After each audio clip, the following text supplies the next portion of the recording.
Board round, session number 18.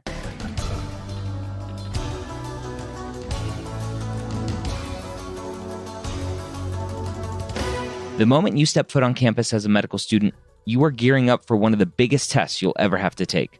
USMLE Step 1 or COMLEX Level 1. The medical school headquarters and Board Vitals are going to help you prepare for your first board exam with questions, pearls of information, and guidance to make sure you have what it takes to score high and match into your specialty of choice.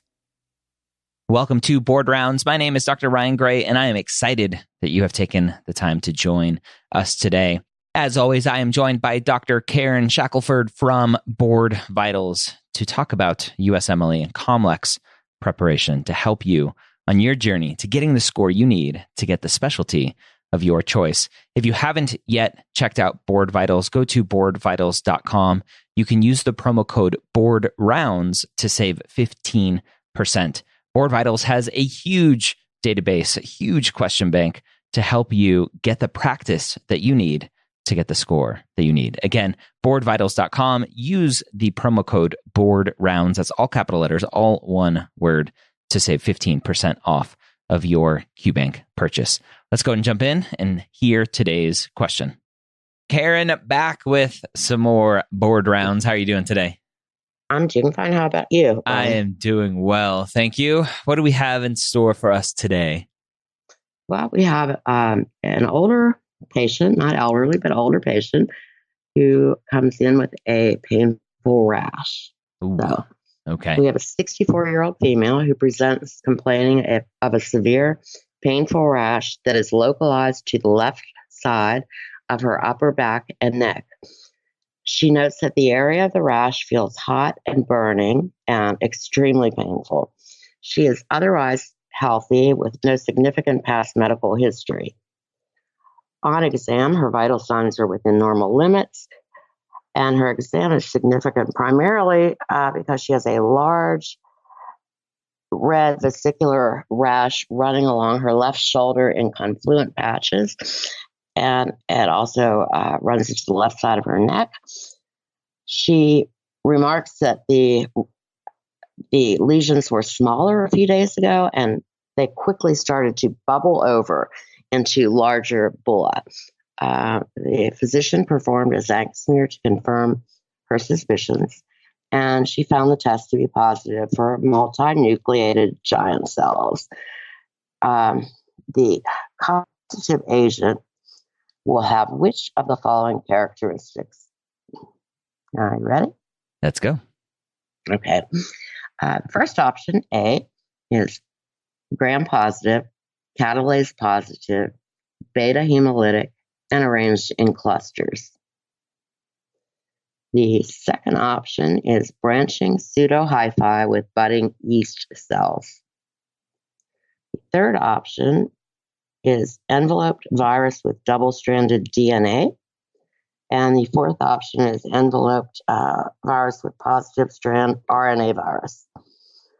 Which of the All right. Yes. So it's funny as you're going through, or if I was reading this, I'd be like, herpes, right? It's like the answer choice has to be herpes. Then you get down to the answer choices. Darn it. None of them says herpes. It's one of those like second removed, third removed type questions, which are always frustrating for the boards. But so the first two are obviously, or one of them was bacteria. One of them sounded like a fungus, I think, the branching hyphae.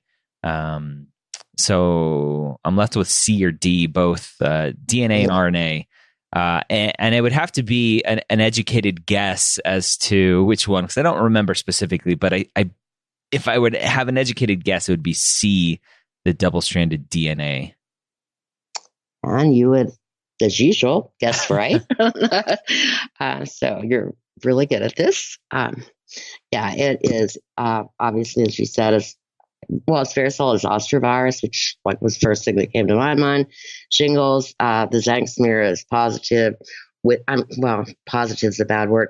The Tzanck smear will reveal multinucleated giant cells also in HSV1, herpes simplex 1 and 2, as well as molluscum contagium and pemphigus vulgaris.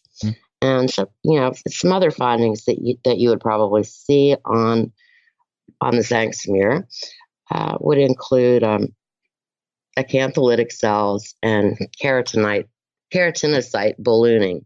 So, but this test is not typically performed. Usually, it's a clinical diagnosis, but it can be performed in the office for rapid diagnosis of somebody who may be immunocompromised and have an atypical looking lesion or atypical presentation. And even then, in those cases, a PCR is pretty rapid. You can usually get it back in about a day, and it's pretty universally available. So, but I think this falls under the microbiology. What does and Tzanck smear is certainly what we all think of. Yeah, herpes and varicella zoster. So, yeah, very good. And what about the other answer choices? Alrighty, the other answer choices, option 1, gram-positive, catalase-positive, beta hemolytic, arranged in clusters is staph, which is a good choice for a skin infection. So Staph aureus. The second choice, as you guessed, was a fungus, the branching the pseudohyphae and budding yeast cells. So yeah, and that's a fungal species like Candida can cause a really nasty rash, but for one thing, it wouldn't be vesicular, nor would it be dermatomal, which is what this question suggests. Right. So the thing about the varicella zoster virus is that it is latent in the sensory ganglion, so it tends to erupt along one or two contiguous dermatomes. Although you can see, it can erupt outside of the dermatome. It's just not.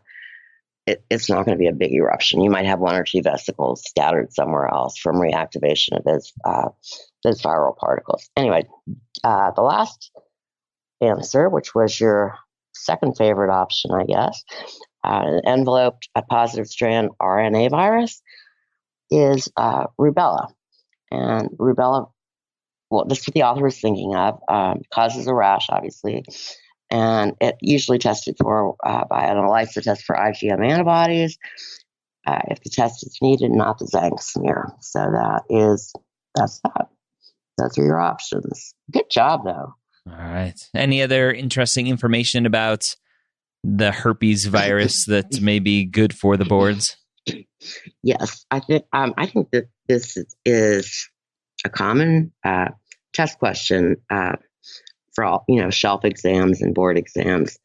It's a pretty commonly seen condition, and about 30% of Americans will have it at some point in their life from reactivation of virus. One thing I think the boards often ask, of course, you have to know that it causes two clinically distinct diseases, chicken pox, obviously, and then you need to know about chickenpox is that they're vesicular lesions on an erythematous base, but they're in different stages of development. So that's always a key piece of information they mention whenever they describe chickenpox. Concentrated on the face and the trunk, and it's an airborne virus that invades the lymphoid tissue and the nose or nasopharynx. And I think those are like key or things. The virus overcomes local host defenses. The epidermal cells usually react by making alpha interferon. So that's the incubation period. And when the virus can overcome the local host defenses, then you get a viremia, and the virus downregulates your immune response through a variety of different mechanisms, like inhibition of the expression of interferon response genes, major histocompatibility 1 genes, and they're just a variety. I don't think those particular mechanisms are that important.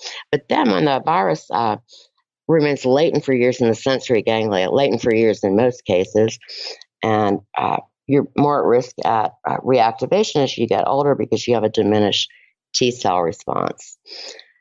And that's the same reason, or at least that's what it's thought to be, the same reason that people with immunocompromise are more likely to erupt with shingles. Of course, everybody needs to know that it's unilateral vesicular eruption, usually in the dermatome, and the viral the reactivated varicella can travel either way. The virus can travel peripherally, goes from the sensory ganglion and go antegrade down the sensory nerve. It'll result in a skin infection, the rash, the characteristic rash. It can also reactivate and move centrally from the ganglion, and it's more likely to happen in somebody with pretty severe immunocompromise, but that results in some of the complications associated with herpes zoster, like meningitis, encephalitis, and then some of the syndromes. A couple of things the boards, I think, like you to know are about Ramsay-Hunt syndrome. It's a random thing, but it occurs whenever the virus replicates in the geniculate ganglion and travels down the eighth nerve, and it causes, you'll have vesicles on the auricle or in the ear canal, ipsilateral facial paralysis, and so the other thing that everybody wants you to know about, and this is including my emergency medicine board review, is herpes ophthalmicus, which is a pretty significant complication. And you need to recognize it really early on when you get, because it can cause blindness, loss of sight. You can get herpes keratitis, and you can get acute retinal necrosis. So, of course, the treatment is going to be an antiviral like valcyclovir or famciclovir, I think. Post-herpetic neuralgia is another big complication, and severe, significant pain. So it's like 3 out of 10 and higher for about 90 days or more. And some people can have sensory changes. It can be intensely pruritic. And it's pretty much. Yeah. So for the ophthalmic involvement, I remember when I was, I think it was during my internship year, the attending was pointing out, we had somebody with zoster, and the attending was pointing out, I always look at the tip of the nose to see if there's any eye involvement. Right. Because the eye involvement is the ophthalmic branch, the trigeminal nerve. And I believe that like lesions, I know in a majority case, I'm not sure exactly, but I mean, it's not pathognomonic for you're going to get ophthalmicus, but lesions on the vesicular lesions on the nose and that nerve distribution are pretty worrisome. So yes, you have to be aware of that. Yeah. All right. There you have it. Another question for you, another learning opportunity, hopefully some more key points, some more pearls, as we call them in the medical world, to help you get the score you need on your board exam. Again, go to boardvitals.com, use the promo code BOARDROUNDS, it's all capital letters, one word, to save 15% off of your QBank purchase. Whether you're studying for COMLEX or USMLE, Board Vitals has the QBank that you need to help prepare you the best possible way. Again, boardvitals.com, use the promo code BOARDROUNDS. Have a great week. We'll see you next time here on Board Rounds.